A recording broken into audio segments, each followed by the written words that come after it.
I truly appreciate the friendships between families. After all, it is so important to have people with whom you can share everyday problems. Previously, it was incomprehensible to me why some people after marriage distance themselves from friends, going into their own narrow world full of monotony. That's what I thought until recently. However, recent events in my life have made me reconsider my views. Fate had unexpectedly brought me together with Jacqueline, my future wife. Equally unexpectedly, I learned of her infidelity. These two events, though separated by years, happened at my workplace, where I began my career by accident. Upon entering the University of Hawaii, my goal was to earn an MBA and take a position with a top company. Despite my public education, I had to work to pay for school, just like I did in high school. I was fascinated with computers. To earn money in college, I started building computers, selling them below market price. After receiving my undergraduate degree, I decided not to pursue graduate school. Why work for someone when I could start my own business? I realized in college that I had a hard time connecting with people, but that lesson proved to be as valuable as my degree. I met Jacqueline's brother Don before I met her myself. Don was having trouble with their father's computer and an old game console and TV. Don's father was a nostalgic fan of the technology. Don wanted to restore it for his birthday, even though the device hadn't worked in over 10 years. Found by Don in the attic, the device had long been non-functional. Don, built like a brick with a broad, almost rectangular chest, played soccer in his youth. He had grown long brown hair and a beard that gave him an exotic look. His large nose resembled a trunk, and the name Don inevitably led to the nickname Mastodon. This nickname was cemented by the imitation of his soccer fans. Despite his imposing appearance, Don was incredibly friendly. I've always admired people whose actions speak louder than words. Don was just such a person. On the soccer field, he didn't hesitate to help up those he had just knocked down. His fairness and athletic accomplishments were known to all. If not for a knee injury in his senior year at the University of Hawaii, his athletic career might have turned out differently. I have always been a loyal Rainbow Warriors fan. Our team name came long before the rainbow was a trendy symbol. I spent 4 years at university studying the wrong things, but that didn't kill my devotion to this place. I met Jacqueline when she came to pick up Don's refurbished computer. Her long brown hair was curled like her brother's. She was a little shorter and overall a more elegant and attractive version of the family. At first glance, her looks might not have been striking, but she possessed true attractiveness and natural sensuality. I also met Candice, my wife's best friend, and her brother Don's wife. Candice and Jacqueline, my wife, had been inseparable since childhood. Candice fell in love with Don when she became a teenager. Eventually, he noticed her. According to our mutual friends, Candice grew into a real beauty. She epitomized the exotic allure so often portrayed in tropical resort commercials. Her mix of Asian and Polynesian heritage made her irresistible. No wonder Don couldn't resist her charms, although I wasn't part of their longtime memories. Candice always avoided the nickname Con. She reasoned that she didn't want associations with the image of a frivolous girl. I learned this one evening when she shared her thoughts with me. It was shortly after Don and Candice's wedding. Jacqueline and I were also married and had 2 children. Don and Candice, not having children of their own, decided to adopt. Our friendship became even stronger when we went through the adoption process together. This process took a lot of time and effort. Our lives were filled with happiness. The children played together and we were almost inseparable, supporting each other in everything.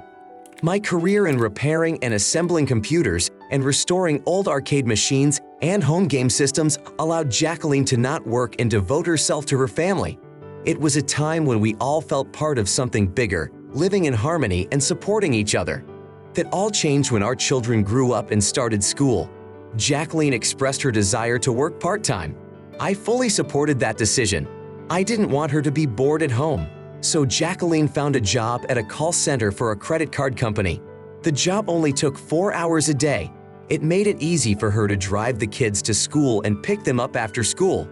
We were as happy as the family from the commercials. Coincidentally, it was Candice, my sister-in-law, who one day revealed a shocking truth to me. On a normal workday, she called me with an urgent request to fix her computer. She explained that she was helpless without it, as all of her stories were stored solely on its hard drive.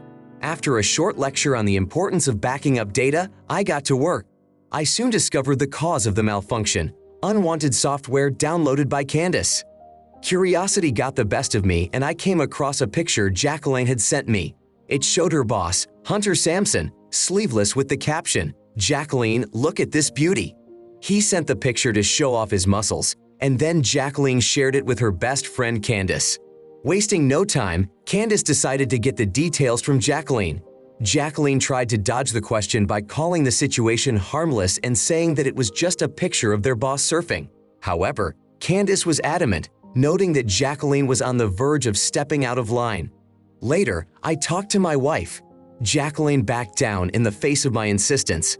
She admitted that she would not support any action that would harm our relationship. She assured me that everything was fine, but I had a hard time believing her words, especially after Candace expressed her disapproval and Jacqueline began to make excuses. This folder was a real revelation to me. It contained correspondence that clearly pointed to previous dialogue. In one message, Jacqueline sent a picture of her breasts, resisting Hunter's requests for more explicit photos. She promised to send them only if he shared his in exchange, to which he replied that it was impossible to adequately convey himself through photos and that she needed to see him in person. After that, their correspondence became even bolder. Yes, they started dating. Each meeting was full of passion. They looked forward to the next opportunity to see each other face to face. With this revelation, I did what anyone would do upon discovering such a thing in a spouse's private correspondence. I decided we needed to have a serious talk. It was important to discuss things delicately and carefully that evening. The kids went to school in the morning, and I didn't want our conversation to attract the attention of the neighbors. Returning home that evening, I cautiously answered her question about how my day had gone. "Let's talk about it later." Her concerned look led me to believe that she had noticed my anxiety. Apparently, the look on my face betrayed my inner turmoil. She didn't press me, and we ate dinner in peace. We put the kids to bed and settled down on the couch. Then she turned to me. "Tell me what's bothering you. You know you can always share with me." Her encouragement was invaluable, especially considering how difficult it is for men to talk openly about their feelings. "You've made it so easy for me," I admitted and touched her arm. Jacqueline seemed touched by my confession. "Sure, tell me," she replied confidently. But when I expressed concern about her relationship with her boss and began to talk about divorce, she suddenly withdrew her hand. Her face turned pale, and she left the room with the expression of someone feeling trapped. Her reaction and subsequent departure was as far from how I had envisioned our conversation as possible. I planned it down to the smallest detail, but her leaving turned all my plans upside down. Finding myself in the role of a single parent, I was faced with adjusting our lives to our new circumstances with no way to express my feelings or get an explanation. Jacqueline disappeared without a trace for 2 days, leaving me in the dark about her whereabouts and condition. To protect the children from pain, I attributed their mom's departure to a visit with relatives. To my surprise, this turned out to be true. I received a text from Don's brother that Jacqueline was with them. I felt a mixture of relief and anxiety. Don's invitation to discuss the situation without the children was the opportunity I had been waiting for to finally express all that had built up inside me. That evening, Jacqueline and I settled into cozy chairs across from Don and Candace, who were sitting on the couch. In retrospect, I realized that this seating arrangement was no accident. They didn't seem to be taking sides, and Jacqueline and I were under invisible scrutiny. Don was the first to break the silence, beginning the conversation with a personal confession. "Carl, I appreciate you. You've been a great husband to my sister, and I will always respect you for that. But I can't deny that my sister hurt you, and I'm hurting too, brother." My hands gripped the armrests of the chair tightly as I replied, expressing my gratitude for his sympathy. I added that I wished Hunter could feel that pain too, the kind of pain I was feeling now. Candace cautiously interjected, "You don't mean physical abuse, do you?" To which I replied with a slight irony that I would prefer to use a cricket bat, as I felt it would do less damage. Candace, keeping her composure, asked, "Why not a baseball bat?" I replied that I didn't want to end up in jail for assault and that a cricket bat would probably cause less injury. I like the thought of that flat bat hitting his ass. I want his body to hurt so badly that it would hurt him to even put on or take off his clothes. I shared my feelings, but Don immediately pointed out the practical flaws in my plan. First, we live on an island where no one plays cricket, so finding a cricket bat would be difficult. Second, violence is never a solution to a problem. I objected, mentioning the historical example of how violently fascism was stopped in Europe. But Don parried, pointing out that comparing Hunter to a Nazi was wrong. You're right, ridiculous comparison really. A Nazi never slept with my wife, but you know what's worse? Lying and deceit is a betrayal of trust, and it's so hard to rebuild. I paused in silence for a moment, feeling the stares of everyone present, waiting for my reaction. Jacqueline had tried to salvage the remnants of our relationship by sincerely admitting her actions. She claimed her affair was only 7 times. I just nodded ironically, thinking about how odd her relief sounded after 7 times.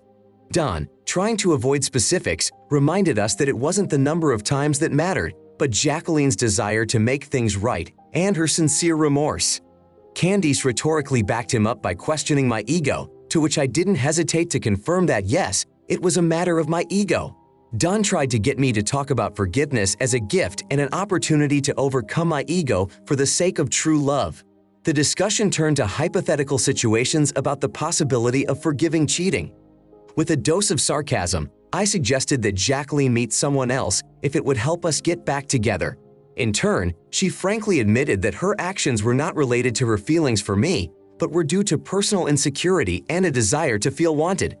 Candice, accepting Jacqueline's words, showed sisterly support, comforting her with the thought that men's beauty was insignificant compared to their inner world. At that moment, I realized that the conversation had drifted far away from the original topic. My thoughts were more about myself and how I perceived the situation than the relationship itself. I did what I could to rectify the situation.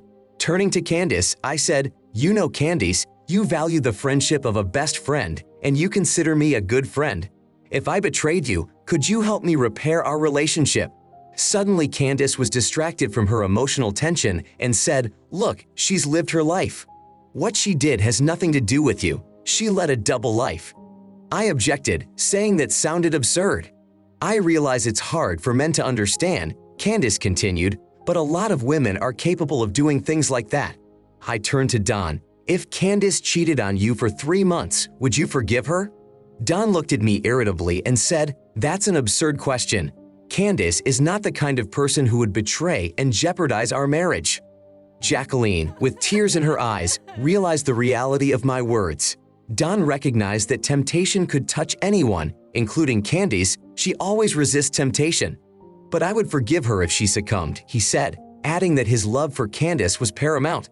This moment struck me as funny, so I decided to ask Candice directly, "Have you ever cheated on Don?" She hesitated, then said, "I think for you to be able to forgive Jacqueline and for the conflict between you to be resolved, you need to have an affair, have sex with another woman." Suddenly, Jacqueline, overcome with emotion, collapsed into a fetal position. Candice immediately walked over to her. "No, Jacqueline, you are not a bad person. Having sex with someone else doesn't make you bad. It's not the money, it's your struggle with your self-esteem." Jacqueline, in tears, began punching herself in the face, causing Don to contemplate the need to call an ambulance. As Don and Candice held Jacqueline's hands, I tried to calm everyone down. But Jacqueline continued to beat herself. At some point, it was over. I turned to Candice and said, "Let's get this straight. Did I get this right? Jacqueline thinks I need an affair. Don claims he would forgive cheating, and you're saying there's nothing wrong with wanting intimacy with someone attractive, right?" Don nodded in affirmation. "And you and Candice, you say I should love Jacqueline as much as you do, considering I'm married to her, right?" I continued, "After all, I took responsibility when I got married, Don, and I seem to be more concerned about her happiness than you are." Giving up on Jacqueline would have been unbearable, but that evening turned into quite a circus, and as I left I felt I had ruined my relationships with everyone, though none of them seemed to care about me all that much. At home I lay awake staring at the ceiling and thinking until deep into the night. The revelation came after a couple hours of restless sleep. The doorbell woke me up after my first cup of coffee. Yes, it was the coffee that woke me up. I don't even remember sending the kids off to school. I'm not sure if they had breakfast. When Candice showed up on my doorstep, I invited her in, even though I was tired from the chaos of the previous day. After pouring her a cup of coffee, I apologized for yesterday's mess. Her reply that she was sorry too almost made me choke on my coffee. I've come to the conclusion that you're probably more interested in her well-being than I am, I said, pausing dramatically. We should have an affair for 7 meetings, after which Jacqueline will be completely forgiven, I finished. You said you wanted to forgive Jacqueline, so I take your word for it. But before I think about it, I need to discuss it with Don, she said. Don already said he'll forgive you, so you don't need to ask him, I replied.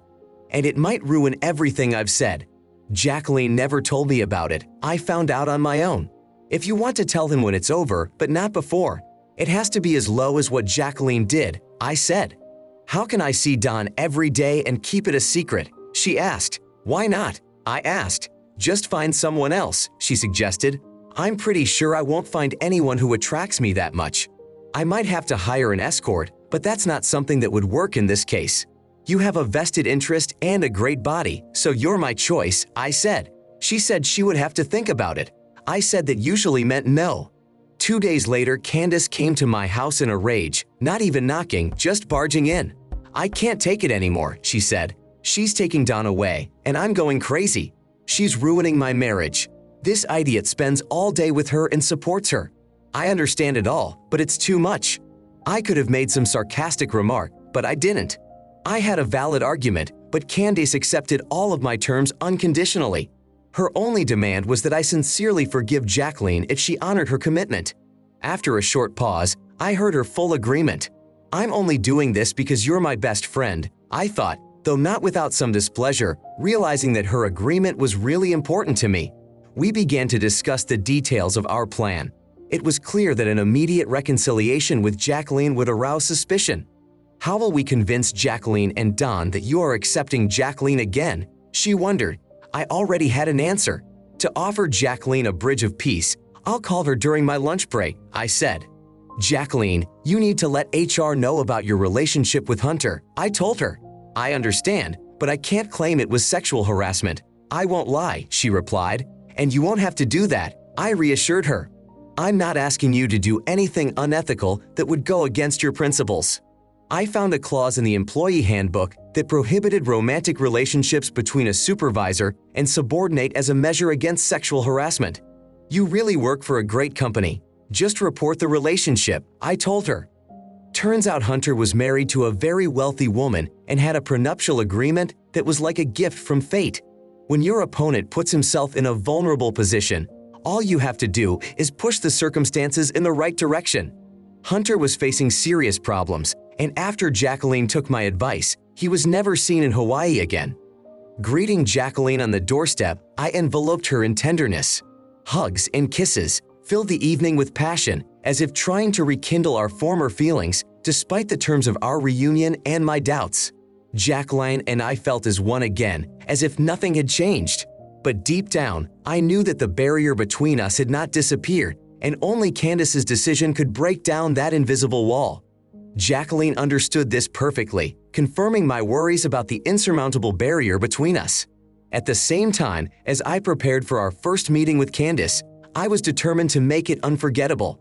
I had booked a hotel room with a luxurious bed strewn with rose petals. Candles flickered with a warm glow, creating a cozy atmosphere. I set the mood for romance by turning off the smoke alarm so nothing could interfere with our date. A bottle of champagne and a vase of fresh strawberries were to be the finishing touches to this act of forbidden passion. I intended to play the role of the perfect lover, determined to mutually participate in this game. I looked forward to the encounter, although part of me feared that Candace might back out. But I was determined to maintain the atmosphere and trust that she would reciprocate. Otherwise, we'd just be right back where we started. But I was ready to do my part and hope for the best. My plans were disrupted by Candace's arrival. She showed up in a long coat, inappropriate for the weather, carrying an item that resembled a sleeping bag. She was skeptical of the idea of strawberry champagne. I couldn't hide my irritation. She pointed out my reputation as an excellent lover, emphasizing that striving to be the best for her was pointless. Her requests to remove the pink petals from the bed and avoid strawberries were futile. I suggested she take a moment to relax in the bathroom. Upon returning from the bathroom, Candace was wearing a too small black bra and black panties. She seemed transformed into a seductress, a lipstick of a take-me shade glistened on her lips. She declared that from now on she was Candy. Our connection would be purely physical, with no extra emotion or names. My disappointment turned to passion as our tongues intertwined in an unexpected dance of desire, erasing all my previous plans and expectations. Candy now completely took the lead. By easily turning me over on the bed, she demonstrated her determination and passion. After that, lying in bed in pleasure, I listened carefully to her words. They sounded like law.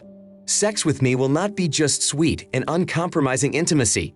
She warned me that any mistake I made would be unacceptable, forcing me to obey her rules. As I thought about this, I wondered if this approach was a form of manipulation. Perhaps it was just a game of endorphins. Either way, Candace wanted more and I had no right to disappoint her. Each of our meetings was a repetition of the first, filled with passion and desire. She made me excited and we plunged into a world of pleasure, especially favoring passionate moments in the doggy position. Her words, filled with challenge and play, sometimes made me think, was there hatred or attraction between us? But over time, I realized that it was a mixture of both feelings, intensifying with each meeting. Organizing these meetings became increasingly difficult. Our secret attraction required creativity and discretion. It was complicated by unexpected calls from Jacqueline, who always assured me of her fidelity. This compounded my difficulties as I had to maneuver to keep my secret. Candy seemed to be trying to keep our affair hidden from others. We never discussed it openly. However, each of our encounters was filled with passion and intensity, like a marathon of forbidden pleasures. Over time, I noticed that my feelings for Jacqueline had changed. The encounters with Candace helped me see my relationship with my wife in a new light, revealing a new depth and interest in affection. Jacqueline may have had similar feelings, maintaining her own affairs on the side but still loving me. The awkwardness only arose when the four of us met. Any innocent remark could trigger a wave of memories and hidden emotions. One such moment occurred when Don expressed his admiration for me. He believed I had chosen the path of honor, resisting the temptation of revenge through flirtation or an affair. It left me with mixed feelings and made me think about the fine line between the appearance of a situation and its true nature. In these moments, I especially wanted to avoid direct eye contact with Candace, maintaining a semblance of calm and control. Discussing topics with sexual overtones was always a problem for me, especially when our children were playing nearby and the adults were enjoying wine. One such evening, as the morning rays began to light up the sky, Jacqueline took the moment to confess that because of me, we have found our way back to each other. Her kiss took me by surprise. After our lips parted, I tried my best not to meet Candace's gaze. It wasn't hard since Candace was also trying to avoid our eye contact. Jacqueline and Candy seemed like two different people. Candy would send me messages before our meetings in which Jacqueline seemed to disappear, leaving room for Candace. I worried about a possible split personality, but quickly dismissed those thoughts. My goal was a noble one, saving our family sacrifices that are considered unavoidable on the road to greatness. The pictures of Candy in seductive outfits she sent me excited me. Although I had seen her naked before my connection with Candy became physical, my relationship with Don and Jacqueline was shrouded in doubts about the future. But I maintained an idealistic hope that Candy would keep her word. The exception was our last night together, which lasted longer than usual. We weren't worried about getting caught. After that night, Candace made it clear that she intended to reveal the whole truth. The moments that followed were filled with tension as she grabbed my head between her thighs. Then, lying on her back, she trembled with the sensations she had experienced. We were both shivering from the ringing in our ears from our closeness. Lying in a silence that seemed to go on forever, Candace was the first to break it. She asked what I thought of her words. Said with a light laugh, her words and girlish voice suggested we ended our encounter on a high note without continuing any further. Her comment that rumors of my inadequacy in bed were unfounded added to the lightness of our goodbye. I experienced a few more minutes of bliss after that, not counting how many more she had. We both made no secret of our emotions. I was surprised that the neighbors in this budget motel didn't complain about us. After a passionate night filled with moans and emotions, I was the first to head to the shower to recover in some way. As I stepped out of the shower, I discovered that the candies and I had shared had disappeared without a trace. With that, Candace seemed to confirm that our saga was over. The moments of pleasure were sweet, but I'd realized that this life was not for me. Sweet nice, but in moderation. There was no goodbye kiss, no warm words. All we had were plans for the future. We planned to tell Dawn the whole truth that night. Then we would tell Jacqueline. We agreed to meet at my house after the kids went to bed to lay all our cards on the table. Unfortunately, Dawn stayed late, leaving only the three of us, me, Candace, and Jacqueline. I started first, confessing my feelings to Jacqueline. She was touched by my willingness to forgive her. Jacqueline looked gratefully at Candace, who confessed her actions. Jacqueline's reaction was unexpected. She hugged Candace, expressing her sincere gratitude for her act, calling her a true friend. The moment was full of love and acceptance. Candace, responding to the hug, affirmed that she had done the only right thing. I expected a completely different outcome, thinking that the whole confession was just a farce. But I was wrong, especially in my assumptions about the honesty of women in this situation. When I realized my mistake, I wasn't shy about admitting it, despite the pain it might have caused. I became part of their group hug. With warmth in my voice, I turned to Jacqueline and told her that all hard feelings were forgotten. My words to her were sincere. I dream of living all my days with you. Her reaction was immediate. She threw herself on top of me and our lips met in a kiss. "Thank you, darling, you won't regret it," she whispered in my ear. This moment was a revelation of important life lessons for us. When the emotions calmed down a bit, I looked at Candace and recognized that you opened my eyes to many things, and for that I am grateful. You taught me about true love. Her hugs and kisses were full of tenderness, unlike all the previous times. It was at that moment that the doorbell rang. As I approached the door, I realized how much I needed to rethink my path and views of myself. The revelation was painful but enlightening. I saw the true face of self-sacrifice of those around me. My preconceptions of others and delusions of my own selfishness dissipated. I had to apologize to many, but especially to Dawn. Tears came to my eyes at the realization of how much I had learned about myself and how much I still needed to change. Dawn, with his distinct facial expression and good-sounding voice, reminded me that perhaps we have all misunderstood the male ego. This revelation was new to me and took me a while to digest, but when I finally realized it, I was overcome with uncontrollable rage. That was all I thought at that critical moment, faced with two pressing questions. Where had he gotten the cricket bat so quickly? And would I be able to escape out the back door before he caught up with me? Deciding that the answer to the first question could wait, I rushed toward the back door, hoping to slip away from the inevitable fight. Because apparently Dawn didn't share our happiness, and that's how the story ended. Write your opinion in the comments about this story. We'll be interested to read it. Also, do not forget to put a like.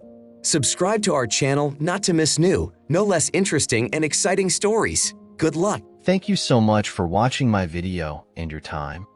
Please subscribe to my channel and click on the bell button. Also, I am very interested to know your personal opinion about this story. You can write it in the comments. I will definitely read it and reply to you personally.